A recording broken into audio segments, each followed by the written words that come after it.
পশ্চিম বাংলায় মিলল বিরল রত্নের সন্ধান। এবার চীনা গুপ্তধন পাওয়া যাবে পুরুলিয়ায়। কালাপাথর রঘুডিহি ব্লকে রেয়ার আর্থ এলিমেন্টের মজুদের খোঁজ মিলেছে বলে খবর। জিওলজিক্যাল সার্ভে অফ ইন্ডিয়ার খনন ও জরিপে জানা গেছে এখানে প্রায় ৬.৭ lakh metric ton rare earth element রয়েছে, যার বাজার মূল্য আনুমানিক ১,৪০,০০০ কোটি টাকা। রেয়ার আর্থ এলিমেন্টকেই মানুষকে রঙিন টিভি দেখার সুযোগ করে দিয়েছে।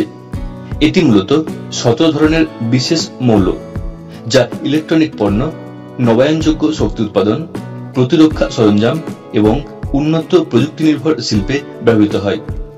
বর্তমান সময়ে এই মৌল ছাড়া এগিয়ে চলা অসম্ভব। সমস্ত প্রযুক্তি নির্ভর জিনিসে এটির প্রয়োজনীয়তা বিদ্যমান।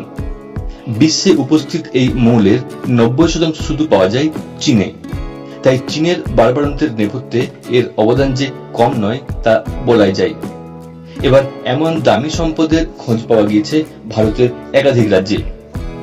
কেন্দ্রীয় কয়লা মন্ত্রী জানিয়েছেন, ওড়িশা, তামিলনাড়ু, অন্ধ্রপ্রদেশ, কেরল, ঝাড়খণ্ড, গুজরাট, মহারাষ্ট্রের সঙ্গে পশ্চিমবঙ্গেও এই অমূল্য সম্পদের সন্ধান পাওয়া গিয়েছে। খোঁড়াখুড়ি করছে জিএসআই অর্থাৎ জিওলজিক্যাল সার্ভে অফ ইন্ডিয়া। কেন্দ্রীয় কয়লা মন্ত্রকের দাবি, রাজ্য সরকারের তরফে এখনো নিলাম প্রক্রিয়া শুরু করার জন্য প্রয়োজনীয় তথ্য পাঠানো হয়নি। রাজ্যসভার সাংসদ শ্রমিক ভট্টাচার্যের প্রশ্নের জবাবে মন্ত্রক জানিয়েছেন, তথ্যের অভাবে নিলাম কার্যক্রম আটকে রয়েছে।